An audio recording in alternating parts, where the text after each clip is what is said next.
Estamos en Voz Alta nuevamente con ustedes. Hoy es miércoles 1 de mayo, Día del Trabajo, y lo celebramos, por cierto, trabajando. Y vamos a hablar del trabajo de los periodistas más adelante en el programa. Pero primero arrancamos con noticias que vienen del Poder Ejecutivo. El primer ministro, Salvador del Solar, nos ha dicho lo siguiente hoy sobre la muerte de Alan García. Adelante. No me parece correcto. ¿Cuáles serán las... No me parece correcto, no me parece acorde con lo que nuestro país necesita, que ahora querramos entrampar las discusiones respecto de si la detención del expresidente Alan García cumplió con protocolos, respecto de si tuvo ambulancias o no tuvo ambulancias. Lo que sabemos con toda claridad los peruanos, y lo vuelvo a decir con total respeto, pero no con menos firmeza. El expresidente Alan García, lo podemos decir ahora porque hay una carta que él dejó, que lo deja muy claro, y porque hemos visto también tristemente imágenes donde él ya tenía un arma en las manos. El expresidente tomó la decisión de quitarse la vida cuando la justicia tocó su puerta. Eso es un hecho objetivo.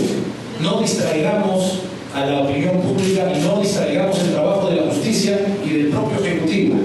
Ahora se va a citar al ministro del Interior para que se esclarezca todo el procedimiento de la detención, y nuestro ministro del Interior, como todos nuestros ministros, estará ahí. Pero estamos distrayendo energías constructivas para cambiar este país, para distraer a la opinión pública respecto de un proceso de justicia que todos los peruanos debemos apoyar. Lo mismo ha pasado también con el exfiscal Chávarri. El exfiscal Chávarri no ha sido atendido oportunamente en comisiones del Congreso, no se ha tenido quórum, no se ha querido votar. La ciudadanía tiene que tener muy claro quiénes estamos apostando por cambiar este país, quiénes estamos dando el respaldo a la justicia que nuestro país necesita para ser otro a partir del Bicentenario, y quiénes no. Nosotros somos la fuerza del cambio para bien. Creo que es la primera vez desde que Salvador del Solar es primer ministro que se queja de un tratamiento dado por el Congreso de la República, en realidad de dos casos tratados por el Congreso de la República con ese énfasis por lo menos. El primer caso, como sabemos, es el pedido del señor Jorge del Castillo de convocar al ministro del Interior a la Comisión de Defensa y Orden Interno para que vuelva a explicar lo que ya ha explicado. Y es ridículo cuestionar un operativo que es regular en todos los demás casos porque una persona decide suicidarse. Nadie le ha puesto la pistola en la mano al señor García. Él tomó esa decisión y la preparó con mucha anticipación. Por lo tanto, el único que puede responder por su muerte es él mismo, nadie más. Y en el tema de Chávarri, hay que decirlo nuevamente, el Congreso de la República dilata decisiones, encubre actividades ilícitas que tarde o temprano tendrán descubiertas. Lo bueno de todo el proceso anticorrupción en este momento es que ha demostrado que hay cosas que demoran mucho tiempo, pero que tarde o temprano son descubiertas. Justamente sobre el Ministerio Público ha hablado también Salvador del Solar y ha indicado que sí les van a dar los recursos que están solicitando. Escuchemos lo que ha dicho. De este gobierno respecto del avance de las investigaciones por todos los casos de corrupción va a seguir siendo la misma. Un compromiso sólido y al mismo tiempo serio. Como sabemos, el gobierno ha dispuesto un presupuesto para el Ministerio Público para poder atender estas necesidades que son urgentes para el país. Pero no solo hemos dado ese presupuesto. Hace poco más de un mes hemos dado 24.5 millones adicionales al presupuesto al cual solicitó el Ministerio Público. Y ahora entendemos, a través de la comunicación institucional de la fiscal de la Nación, que tiene necesidades adicionales. Luego en la prensa entiendo también que el fiscal Vela ha dicho lo mismo. Y estamos atendiendo ese requerimiento con la misma seriedad y el mismo compromiso. A través del Ministerio de Economía se está evaluando el pedido, porque como corresponde al Ministerio de Economía hay que hacer un trabajo detallado para ver qué de lo que se pide va a poder ser otorgado conforme a ley. Pero lo que sí podemos adelantar es que este gobierno, el Poder Ejecutivo, va a seguir dándole las herramientas que sean necesarias a las entidades de justicia para que nuestro país pueda dejar atrás estas prácticas de corrupción que han afectado a la política y que han afectado también la economía.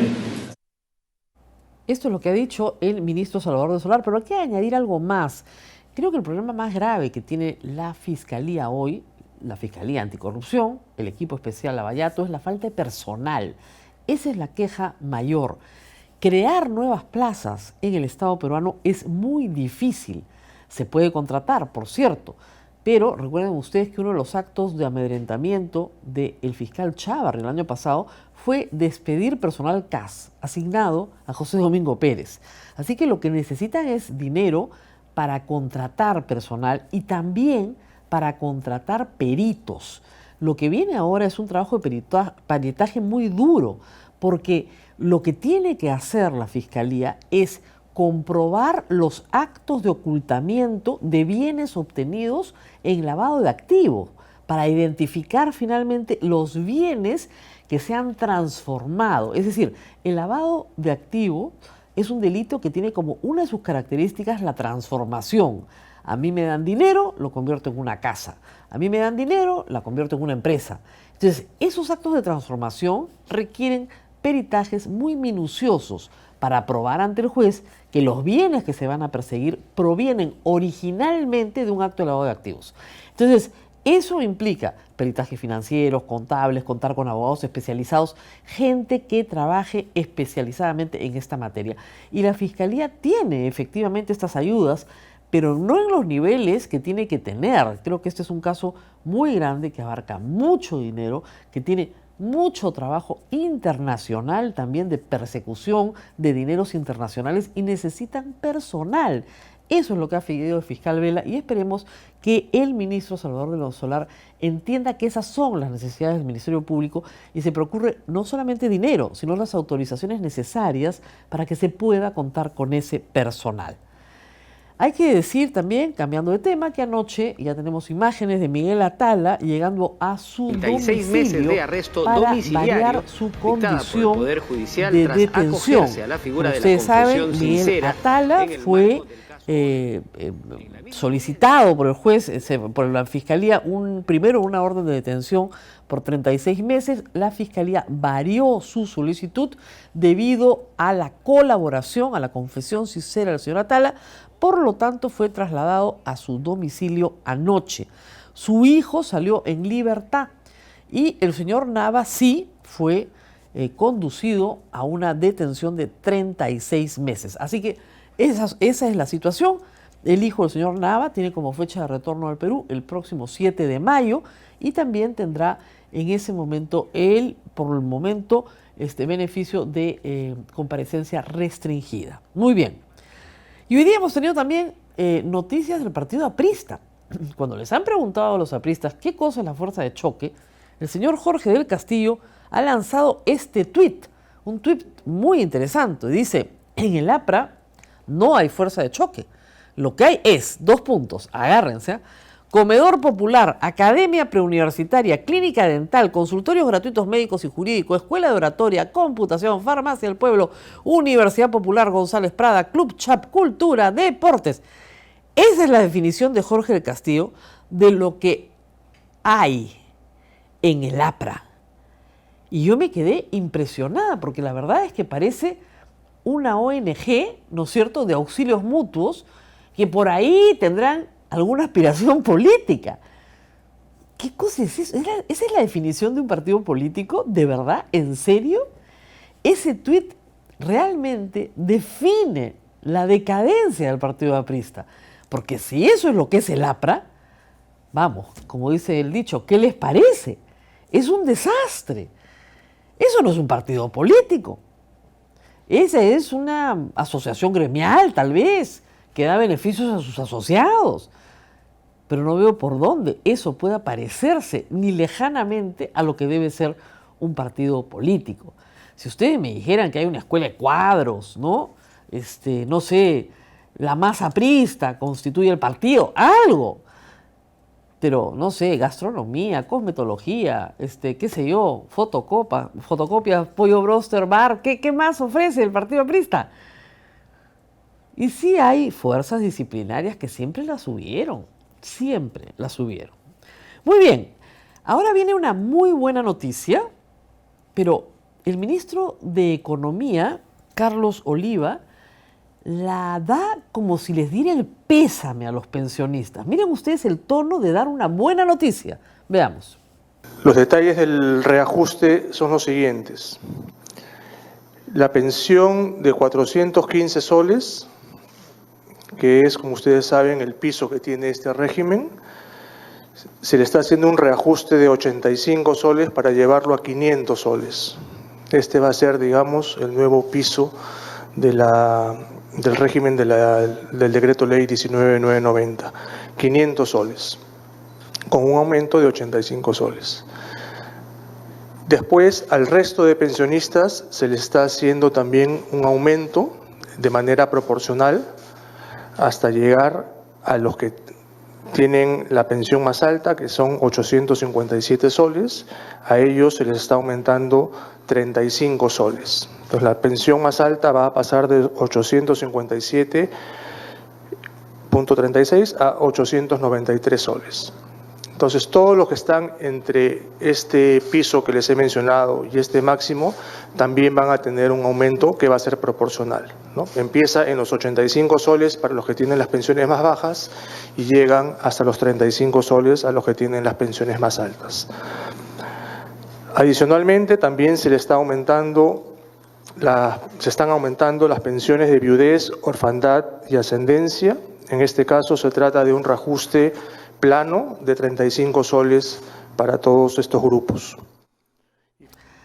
Bueno, es una buena noticia, ¿no? Pero la dice como, va a subir a 500 soles. Bueno, disculpen la pequeñez, claro, después de 18 años se esperaba, ¿no? Ciertamente, pero digamos un poquito más de entusiasmo, lo puedes vender un poco mejor. La pensión mínima va a ser 500 soles, una sonrisa, algo. Con razón escuchamos tan poco al ministro de Economía. Lo cierto es que es poco, pero son los de la 1990 casi 300.000 pensionistas que tienen que pagárseles del Tesoro Público.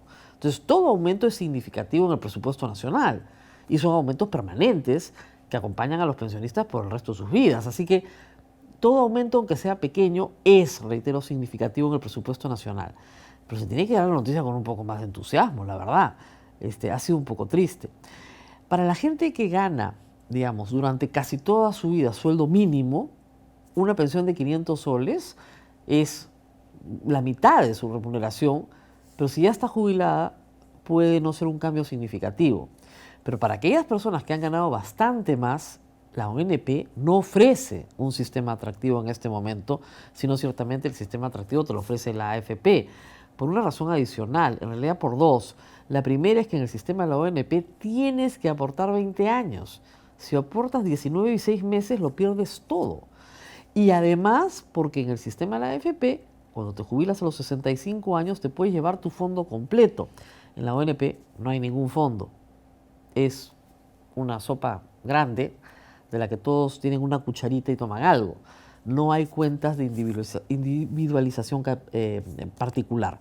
Entonces, sí, pues los sistemas son diferentes y sí efectivamente depende de lo que el Estado le ponga, de lo que el Tesoro Público, de los impuestos de todos los peruanos le ponga encima. Si no le pone, no hay. Pero un poco más de entusiasmo, ciertamente, para dar la noticia. Ahora vamos a ir a una pausa, nadie se mueva, que es un día de trabajo, porque es el día del trabajo, y vamos a regresar para hablar con el ex congresista Sergio Tejada. ¿Por qué es importante hablar con él? Porque él fue el presidente de la comisión que investigó el gobierno de Alan García. Y vamos a recordar qué pasó durante esa investigación que terminó en el 2016 con muchísimos obstáculos y problemas. Volvemos con él.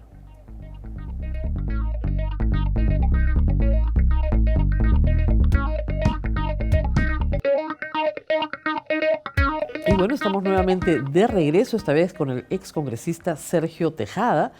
Ustedes lo recordarán porque él presidió la mega comisión, o más bien la comisión que investigó los actos irregulares del gobierno de Alan García.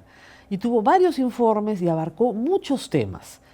Sergio Tejada fue, hay que decirlo, perseguido por el partido aprista dentro del Congreso, por la célula parlamentaria aprista y personalmente por Alan García. Y le pusieron muchísimos obstáculos a su trabajo. Yo lo quería invitar esta noche para recordar lo que costó investigar esos casos y de lo que esos casos, a la luz de lo que sabemos hoy, se pudo haber advertido. Gracias por estar con nosotros. ¿Cómo estás, Rosa María? Buenas noches. Bueno, empecemos por recordar. La mega comisión alegaba a Alan García era un instrumento de la persecución de Ollanta contra él. Incluso Bueno, su familia, lo dijo el día del velorio. Es decir, sí. Humala ha perseguido a mi padre, ¿no? ¿Hubo una persecución de Ollanta contra Alan García? Para nada. A mí me sorprende que eso lo hayan creído hasta el último momento, lo creen hasta ahora. Cuando yo en muchas oportunidades señalé, esta era una comisión que se creó por una decisión del Parlamento, en donde los parlamentarios establecieron cuáles eran los temas que se iban a investigar y que la verdad no tuvo apoyo del Ejecutivo. El Ejecutivo estaba en sus propios problemas.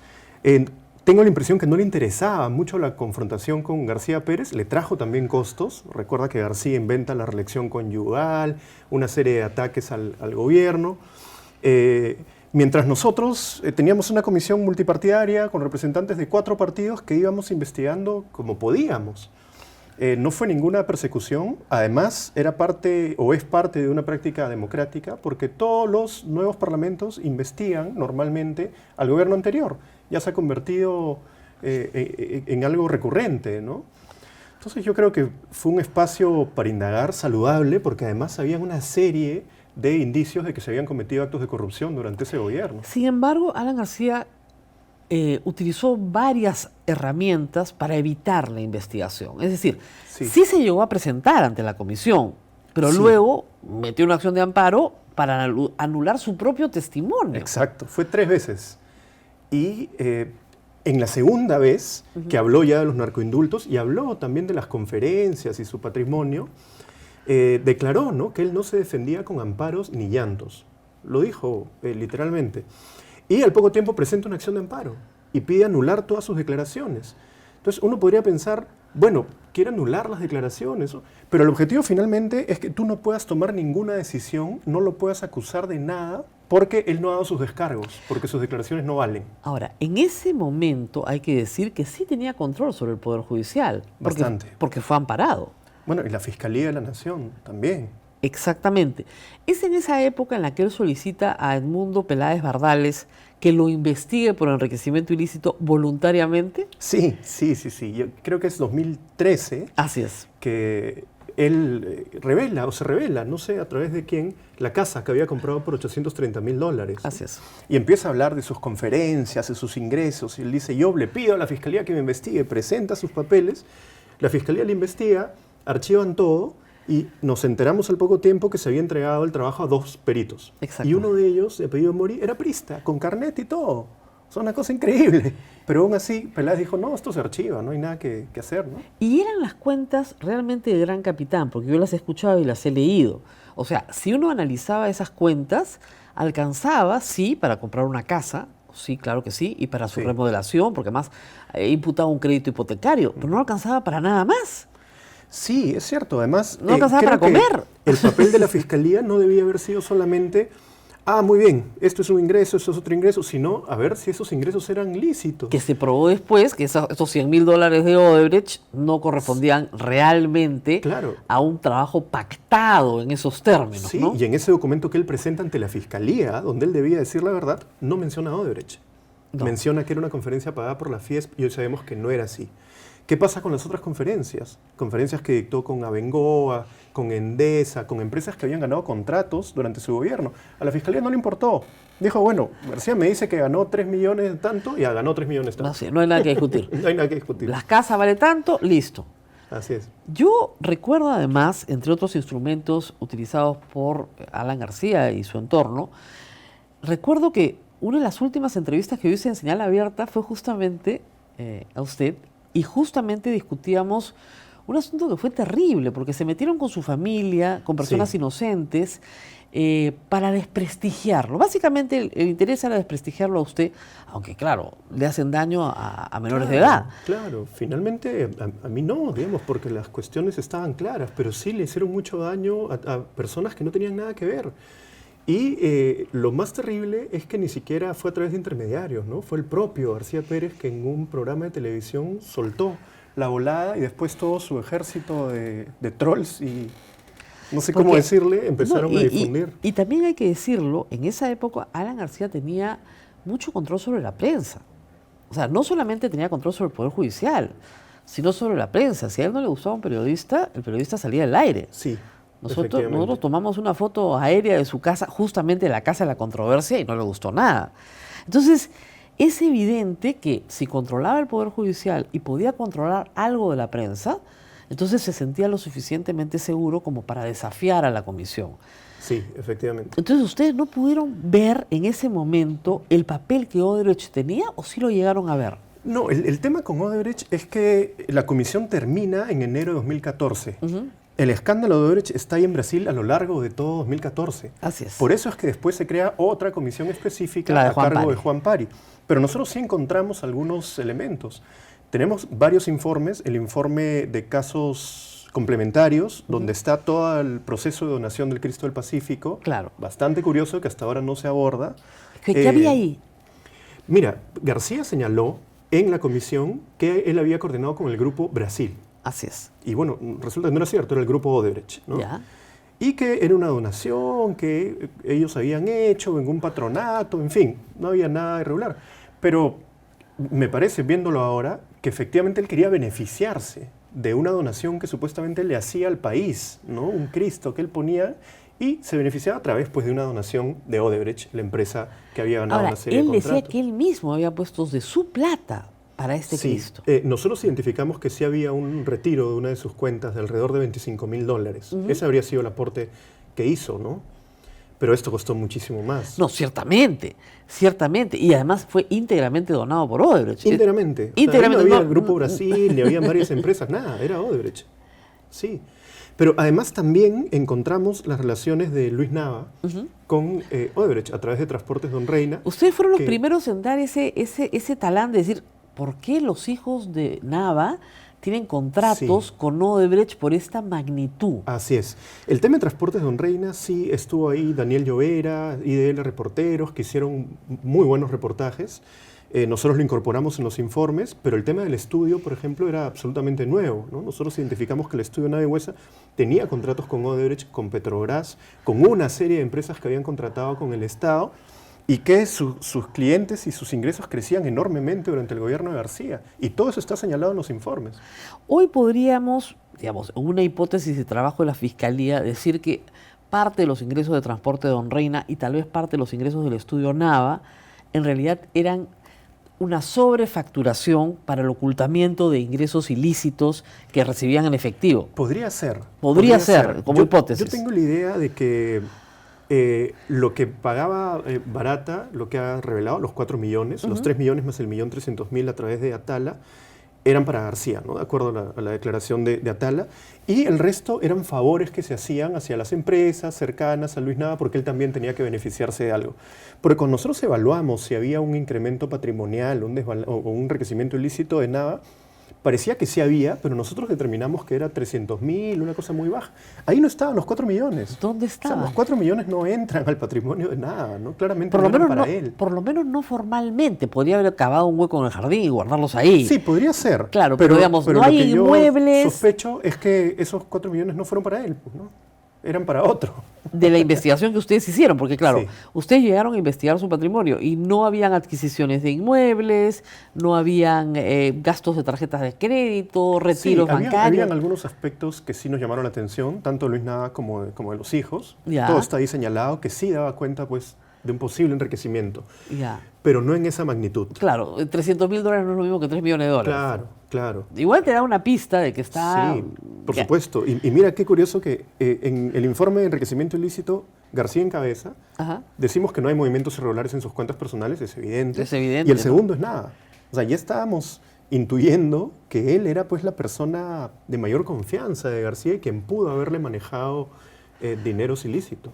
Lo que fue en realidad, digamos, muy impactante del trabajo de la comisión fue narcoindultos. Sí. Y algunos aseguran que Alan García terminó ahí su carrera política, le fue pésimo el 2016, porque efectivamente, y revisando resolución tras resolución, y conmutó la pena, sobre todo conmutó la pena, o indultó, a 1/3 de los sentenciados del país. Sí. Era un escándalo. Increíble. No era delictivo, pero llamaba la atención.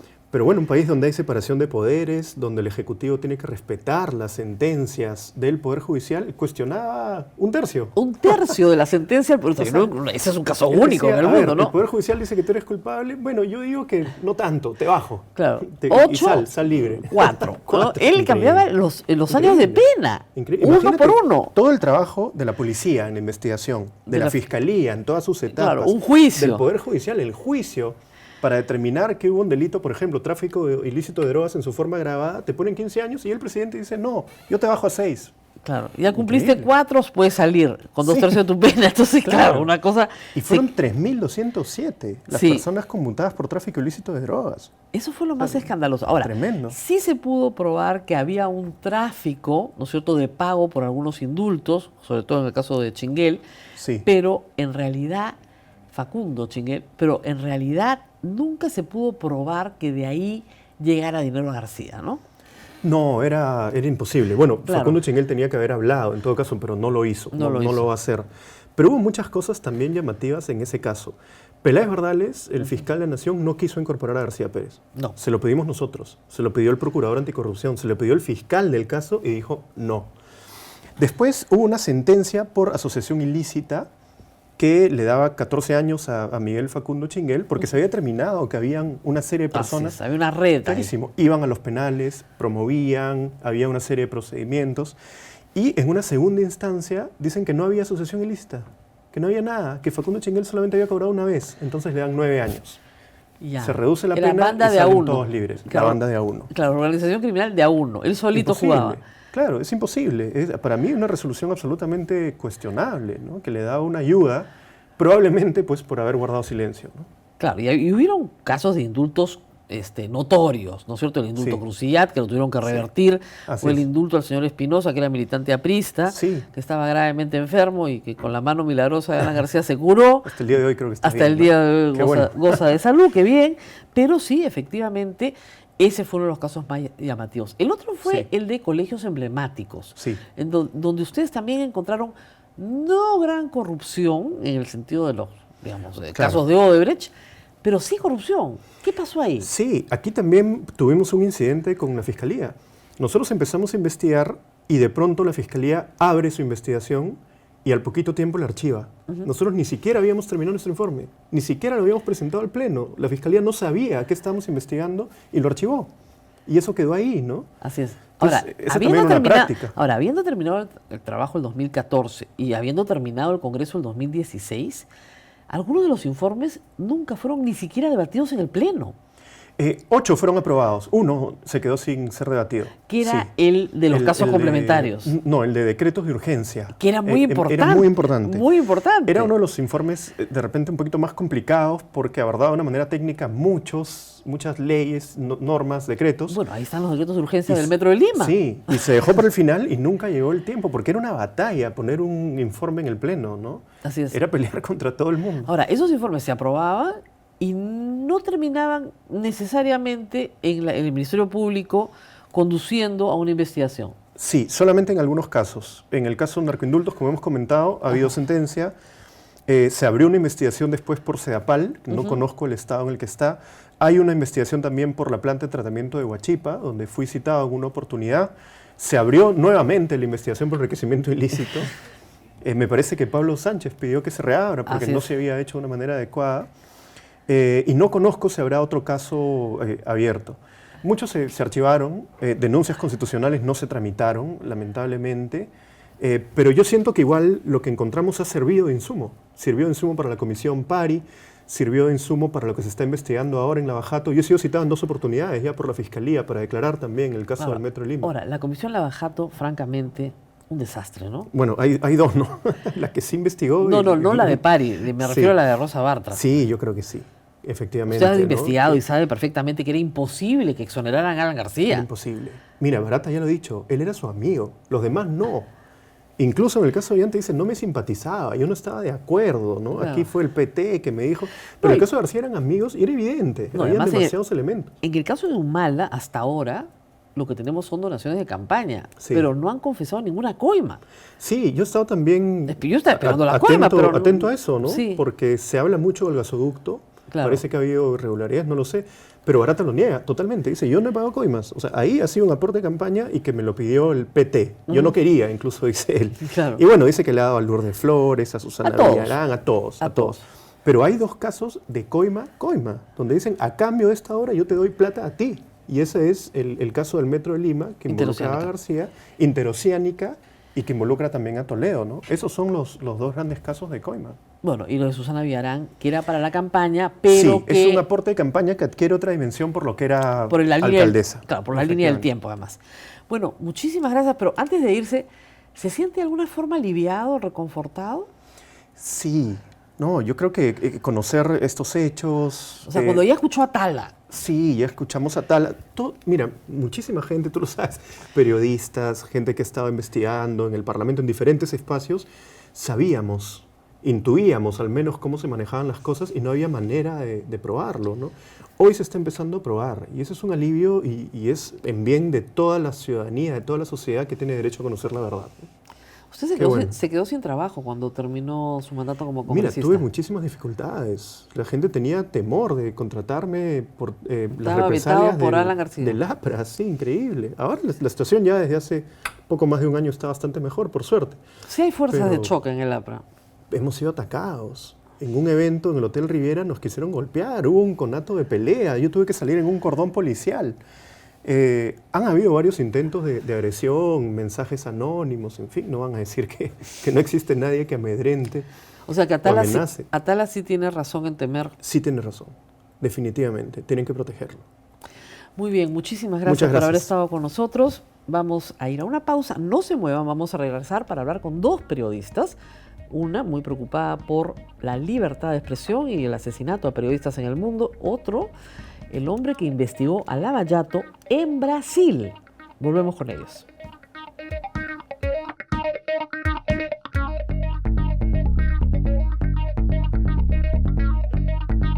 Vamos a hablar hoy día, el Día del Trabajo, nos lo van a permitir, para hablar del trabajo de los periodistas, porque somos muchos alrededor del mundo y de vez en cuando tenemos la suerte de que algunos nos visiten. El Instituto Prensa y Sociedad está haciendo un evento en Lima, ha invitado a algunos periodistas internacionales. Tenemos la suerte de tener a Rubens Valente, él es periodista de investigación de la Folha de Sao Paulo, uno de los investigadores más importantes en el caso Lava Jato, y también nos acompaña Cecilia Anesi, ella también es periodista italiana, y está trabajando sobre todo en la lucha contra el asesinato a periodistas, que aunque ustedes no lo crean, es una plaga, una epidemia en el mundo. Gracias a los 2 por estar aquí. Empecemos con Cecilia. Yo quería hablar de esta iniciativa que busca que las investigaciones de periodistas que son asesinados continúen. Porque claro, cuando un periodista de investigación es asesinado, lo que se busca es matar su voz, matar su proyecto de investigación. Esto es nuevo en Europa, lo entiendo. ¿Cómo están organizando este trabajo? Lo que pasó es que cuando Daphne Caruana Galizia fue matada en Malta, que es una isla muy pequeña de Europa, muy cerca de Sicilia, para nosotros italianos es como un pedazo de Italia en una manera, y nosotros en una manera oímos el ruido de esta coche bomba. Y para muchos periodistas de Europa era una cosa muy rara y muy seria que estaba pasando. Un poco se dice como lo que pasa en Latinoamérica todos los días. Y pensamos qué podemos hacer para, digamos, hacer una cosa que sí es continuar la voz de Daphne, pero también es investigar el asesinato de Daphne. Y por eso construimos un consorcio internacional con 45 periodistas de medio mainstream, como desde el Guardian hasta el diarios del Süddeutsche Zeitung, La Repubblica en Italia, pero también periodistas freelance. Yo soy de un centro de periodismo de investigación independiente, entonces muchas gente diferente que se puso junta para investigar en Malta y en toda Europa lo que estaba pasando. ¿Y cuál era la línea de investigación de ella? ¿Mafia? Ella fue muy sola como periodista en los últimos 20 años, también porque era mujer y porque hablaba muy directamente de lo que estaba pasando en la corrupción del gobierno de Malta. Porque en una manera Malta vendió su propia soberanidad sobre la isla, y Malta se convirtió en un lugar por todos los negocios sucios, desde tráfico de gasolina hasta venta de pasaporte, hasta limpiado de dinero de todas las maneras. Y ella escribió mucho sobre esto en un blog personal, porque los medios no la publicaban todavía más. Y al final los criminales de la isla, en manera mezclada, digamos, desde políticos hasta los criminales más bajos del nivel de traficante de gasolina y así, en una manera, pero no sabemos exactamente cómo, se pusieron juntos para matarla. Y nosotros pensamos que el mejor era continuar toda la línea de investigaciones de Daphne, y eso es lo que hicimos. Entonces, yo trabajé sobre el tráfico de gasolina y hashish desde Libia, desde África hasta Europa, y otros trabajaron sobre los negocios de Azerbaiyán en Malta. ¿Y han continuado las investigaciones? Sí, todavía porque el caso no está resuelto. No está resuelto. Bueno, ahora vamos a hablar un poco con Rubens, porque como imaginará, su investigación es muy preciada para los peruanos. Ustedes fueron los que descubrieron lo que estaba pasando en Lavallato. O sea, la operación policial que tiene ese nombre. Acá es difícil entender cómo un centro de lavado, lo que a nosotros lo llamamos acá un grifo, puede haber descubierto todo lo que se descubrió después. ¿Cómo se inician estas investigaciones? ¿Cómo entraron a este tema? Buenas noches, Rosa. Buenas noches. Gracias por la invitación y disculpe por mi español. Lo que se pueda. Hace 5 años ya, en marzo de 2014, fue desenvolvida Lava Jato por primera vez, el primer operativo. Comenzó con un caso muy pequeño, que se trataba de algunos doleros, como se llama en Brasil, que son personas que cambian dólar por reales y también envían para el exterior y transforman también dinero de corrupción en el sistema financiero. Claro. Empezó muy pequeño. Acá en el Perú no tenemos el control de divisas que tienen en Brasil, por eso a veces es difícil entenderlo, porque ustedes tienen un severo control del envío de divisas al exterior. Estas personas, que eran cambistas, lo que se llama un cambista, facilitaban estas transferencias. La policía estaba detrás de ellos, así empezó. Sí, este control es un poco polémico en Brasil también, porque hay una serie de facilitaciones, porque los doleros que se descubrió es que ellos creaban empresas para transaccionar con el exterior, como Hong Kong o otros países, diciendo que querían comprar produtos. Claro. Esses produtos, no entanto, não existiam. Então, a operação era autorizada para o envio da moneda para o exterior. Para um contrato de importação. Exato, que era fictício. Exato. Então, o controle, neste caso, houve um erro, porque não confirmava a chegada das mercadorias. Estamos falando de $300 milhões, algo assim, nos casos. Então, isto chamou a atenção das autoridades, ¿sí? Porque tanto dinheiro enviado para Hong Kong, etc. Ahora, esto empieza en Brasilia. Sí, había 4 cambistas, uno de ellos en Brasilia, había uno en Paraná, otro en São Paulo, etc. La investigación toda es do Paraná, de Curitiba, en lo juzgado de Sérgio Moro, ¿sí? Así es. Pero el lavadero de autos estaba en Brasilia. Sí, el nombre Lava Jato está conectado a un puesto de combustible, que en este puesto pertenecía a un cambista.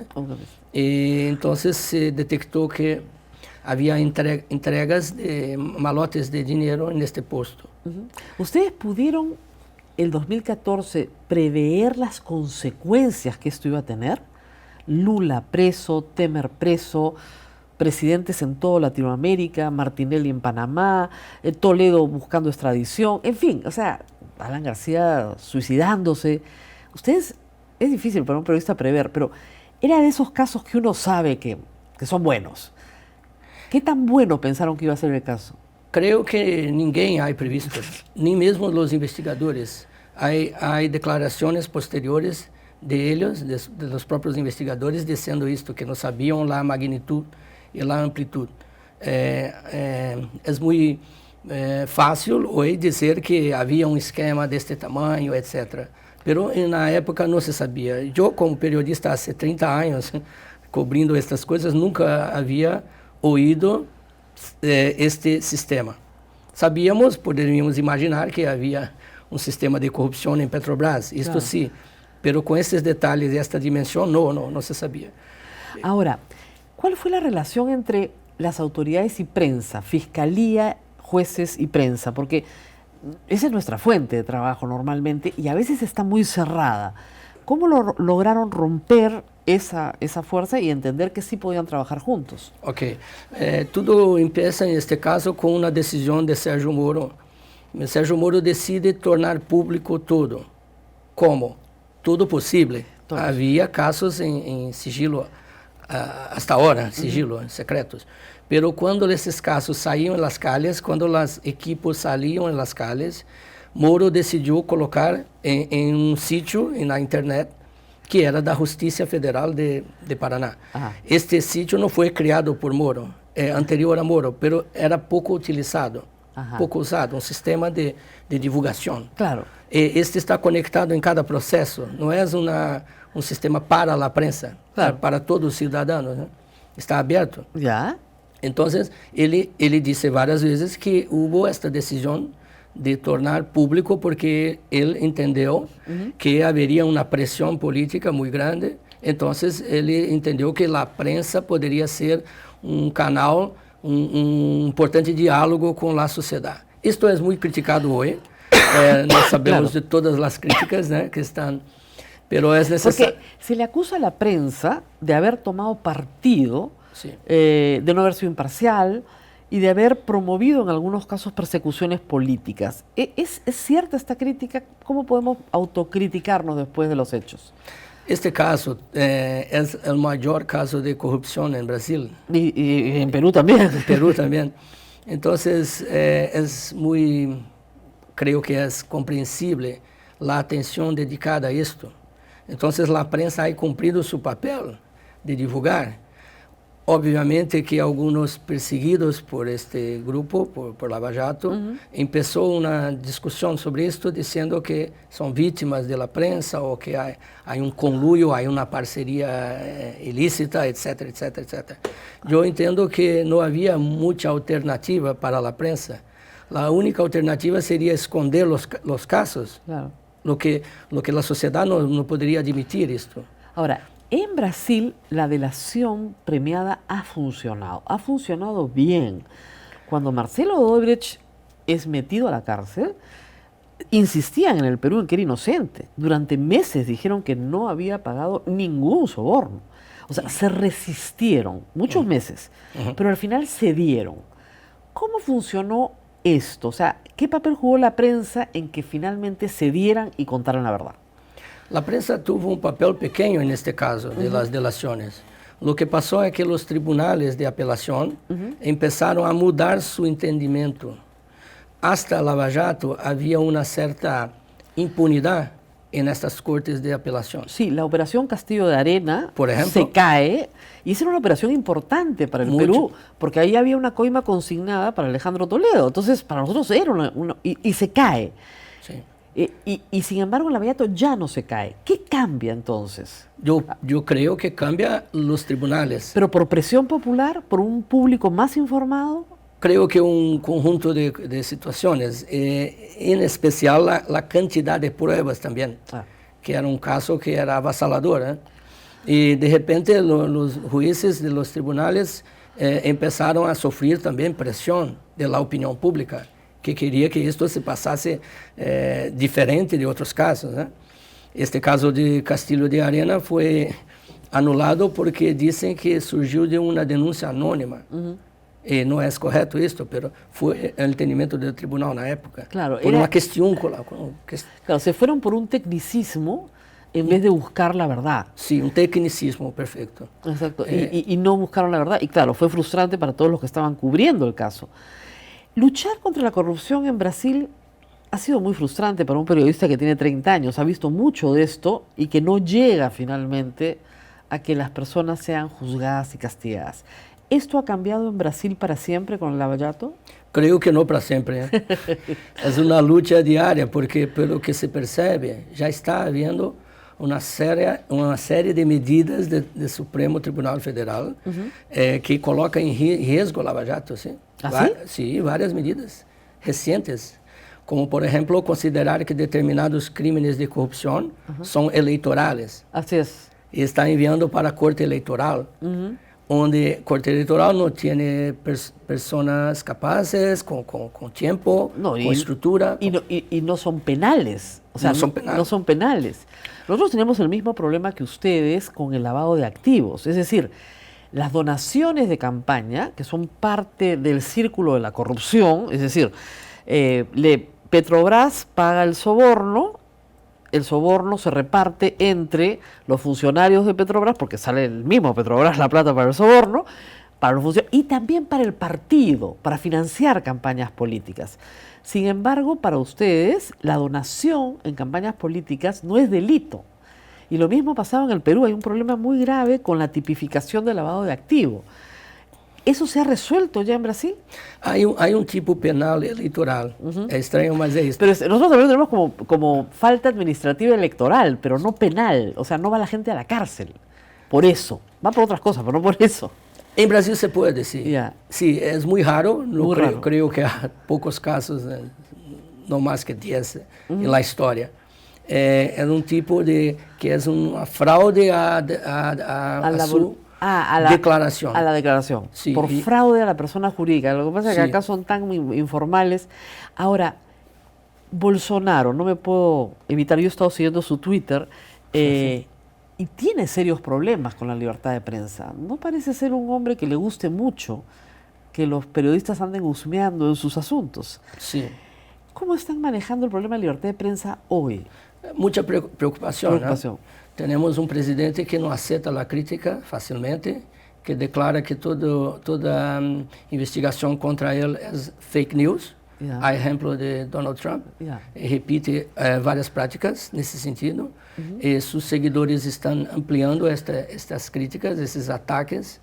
Creio que em muitos anos, creio que a primeira vez desde o fim da ditadura em 85, não temos clima tão anti-jornalismo, anti-periodismo e anti-prensa.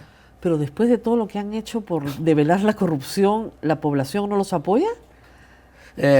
Não toda ela, Claro. É muito irônico, porque a prensa é acusada de proteger políticos. É estranho, não sei o que se passou. Há problema de informação muito grave, há problema de fake news distribuída em grupos de WhatsApp. E de repente tudo que a prensa fez a respeito se jogou na basura, como se não existisse isto, como se a prensa fosse conectada a PT ou a Lula ou etc., desconsiderando todo que a prensa há 30 anos denuncia corrupção no Brasil, com muitos problemas, sim, há errores como tudo, como a natureza humana. Claro, lo que pasa es que en este tipo de gobiernos a veces se establece una especie de maniqueísmo, ¿no? Sí. O estás con Bolsonaro o estás con Lula. Entonces, si me atacas a mí es porque estás con Lula.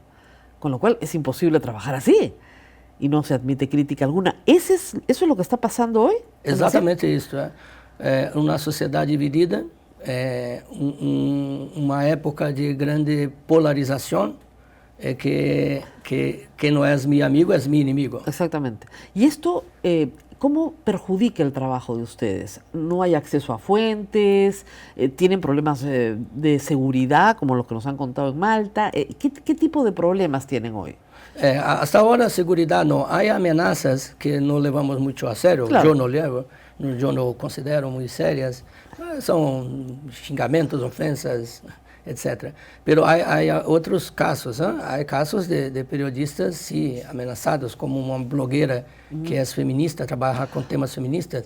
Es impresionante su caso, se llama Lola.